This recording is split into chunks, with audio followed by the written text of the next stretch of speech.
Maintenant qu'on a appris ensemble les propriétés de la lumière et les lois de réflexion, on va pratiquer à dessiner des diagrammes de rayons. Le but de cette tâche, c'est de trouver l'image d'un objet devant un miroir. Et on parle de 3 types de miroirs. Le miroir plan, le miroir concave et le miroir convexe. Alors, sortez une feuille, un crayon, un stylo rouge et un stylo bleu et un stylo vert et commencez à dessiner avec moi. Let's go! Alors, on va pratiquer ensemble comment faire pour tracer l'image d'un objet devant un miroir plan. Tu peux représenter un miroir plan par juste une ligne droite. Donc, la loi de réflexion nous dit que l'angle du rayon incident doit être égal à l'angle du rayon réfléchi. Est-ce que vous vous rappelez c'est quoi un rayon incident? C'est le rayon qui part de l'objet et qui frappe le miroir. C'est quoi le rayon réfléchi? C'est celui qui rebondit du miroir. Alors, traçons ensemble nos rayons incidents et nos rayons réfléchis. Si je me concentre sur le point A, le rayon incident le plus facile à tracer est celui qui est directement perpendiculaire au miroir. Ensuite, comme on a vu ensemble, la deuxième étape sera de tracer ma normale. Alors, la normale est un point hypothétique qui est perpendiculaire au miroir.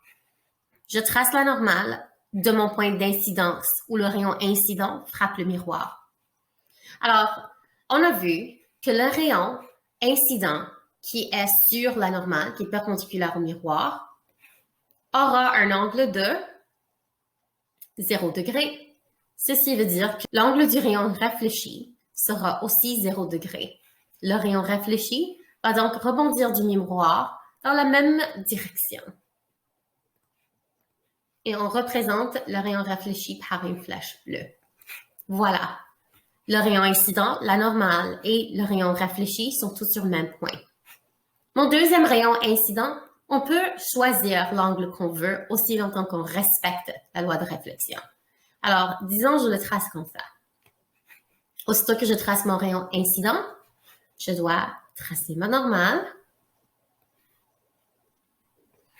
et je mesure l'angle du rayon incident en mettant mon rapporteur d'angle. Le bas du rapporteur se met sur la normale, 29 degrés.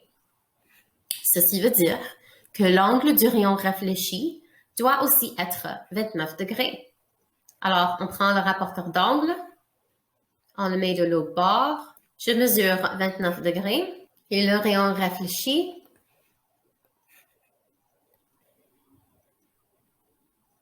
sera comme ça. Alors, maintenant, pour trouver mon point A dans le miroir, j'ai besoin de prolonger les rayons réfléchis. Faites attention, ce sont les rayons réfléchis et non pas les rayons incidents qu'on va étendre. Donc, j'étends ce rayon bleu et j'étends ce rayon bleu. Je les prolonge dans le miroir tout en essayant d'être aussi droite que possible. Voici le point A dans le miroir. Maintenant, pour trouver le restant de mon triangle, on va faire la même chose pour le point B et le point C. Amusons-nous à les faire ensemble. Pour le point B, encore une fois, le rayon incident le plus facile est celui qui est perpendiculaire au miroir. Même chose pour le point C. Je pars du point C, perpendiculaire au miroir. Ceci veut dire que les rayons réfléchis seront comme ça et comme ça. Ensuite, je vais les prolonger. Il faut maintenant faire un deuxième rayon incident pour chaque point. Alors, pour le point B, je peux aller en haut, je peux aller en bas. Alors, disons que je choisis d'aller vers le haut pour le point B.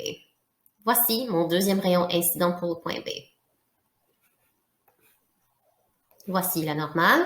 Ce rayon incident a un angle de 30 degrés. Alors, mon rayon réfléchi doit aussi avoir un angle de 30 degrés. Je le prolonge dans le miroir. Voilà. Et je regarde où il va frapper le deuxième rayon incident de B qui est juste là. Maintenant, si je fais la même chose pour le point C,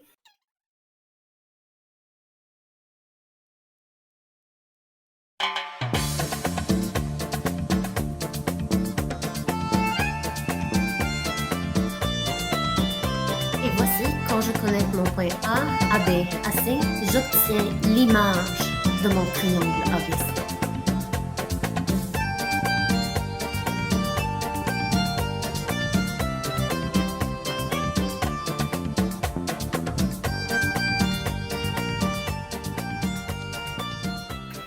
OK, donc, ce qu'on va faire maintenant, c'est qu'on va tracer ensemble un diagramme de rayon pour un objet devant un miroir concave. Alors, voici notre miroir concave. Voici notre objet. Le but, c'est d'utiliser les diagrammes de rayon pour trouver où se trouve l'image de cet objet-là devant un miroir concave. Donc, on a deux rayons incidents qu'on va tracer et le rayon réfléchi. Comme vous savez, on a étudié de trois rayons incidents. Si le rayon incident est parallèle à l'axe optique, donc l'axe optique, le voici, c'est le point qui passe à travers le centre du miroir. Son rayon réfléchi va passer par F et vice-versa. Si le rayon incident passe par F, son rayon réfléchi est parallèle à l'axe optique.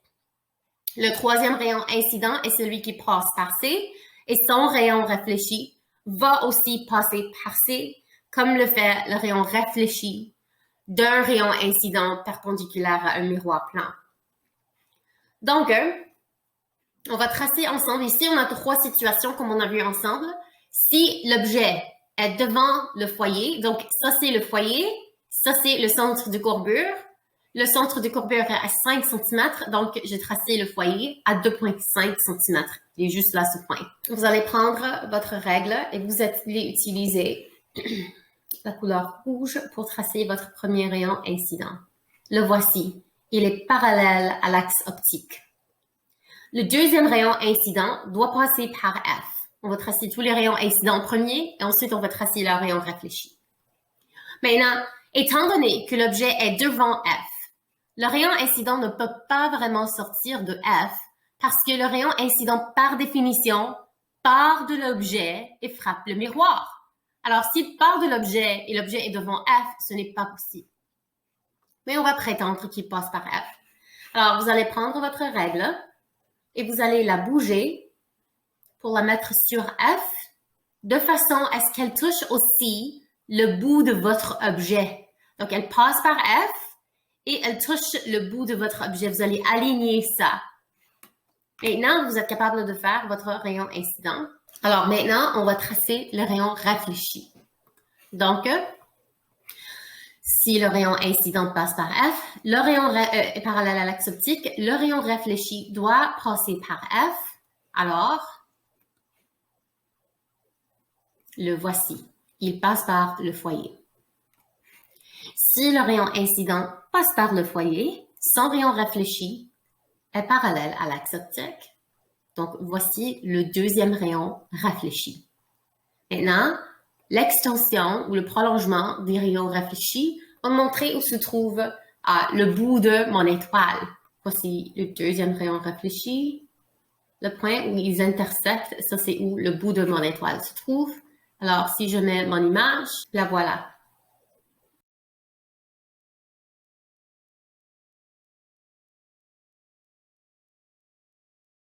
Alors, faisons maintenant exactement la même chose, mais j'ai changé la position de mon objet. Il se trouve maintenant entre le foyer et le centre de courbure.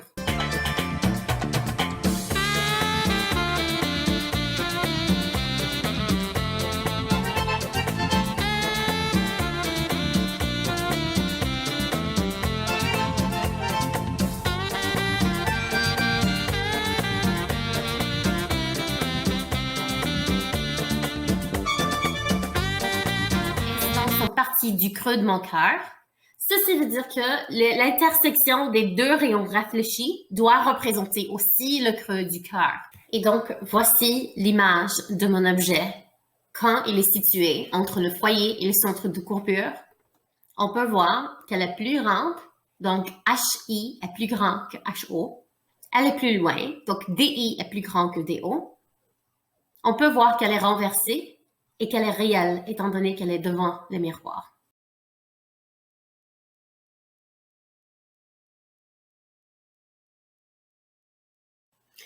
Est-ce que vous vous rappelez c'est quoi le centre de courbure? C'est quand on a plusieurs petits miroirs plans sur la surface réfléchissante de notre miroir. Et puis, on connecte tous les centres, tous les normaux de ces petits miroirs plans.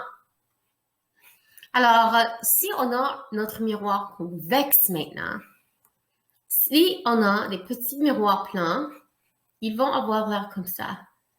Chaque petit miroir plan avec sa normale qui lui est perpendiculaire.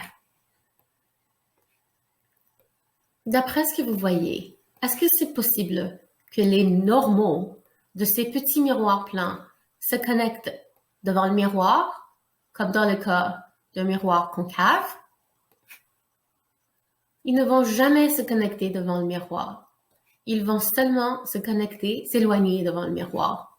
Et leur point de connexion sera ici, derrière le miroir. Ceci veut dire que le centre de courbure d'un miroir convexe est virtuel. Il est dans le miroir, parce que ça, c'est la surface réfléchissante. Et si le centre de courbure est virtuel, le foyer est aussi virtuel. Devant un miroir concave, on avait trois situations possibles. L'objet pourrait être plus proche que F, entre F et C, ou plus loin que C. Est-ce que ceci est possible avec un miroir convexe?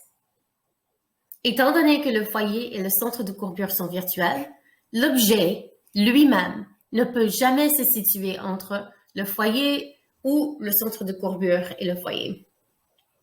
Donc, il y a seulement une image possible qui va se former quand on a un objet devant un miroir convexe. Comment peut-on trouver cette image? On va suivre les mêmes rayons incidents et rayons réfléchis, comme on a fait avec le miroir concave. Alors, notre premier rayon incident sera toujours parallèle à l'axe optique. Son rayon réfléchi passera par F et vice-versa. Donc, voici le premier rayon incident. Il est parallèle à l'axe optique. Pour tracer le deuxième rayon incident, on va prendre notre règle et on va connecter le bout de notre objet, dans ce cas notre étoile, au foyer.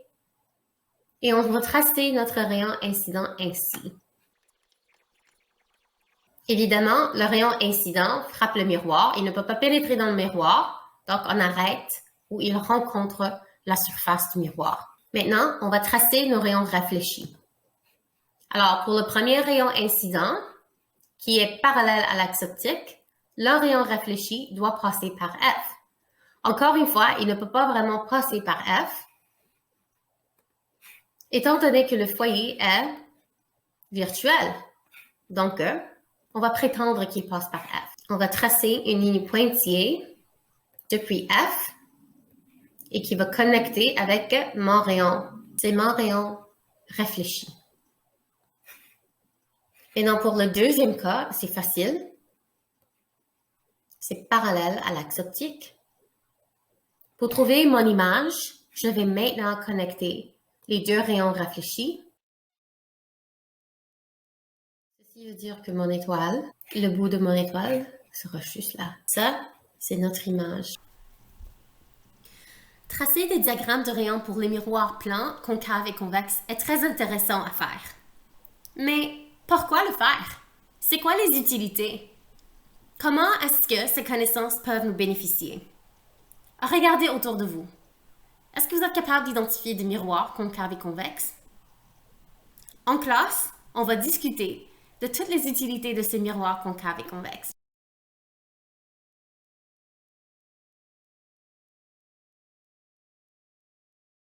J'espère que les choses sont beaucoup plus claires maintenant. Il faut prendre le temps de pratiquer et n'hésitez pas à m'envoyer si vous avez des questions.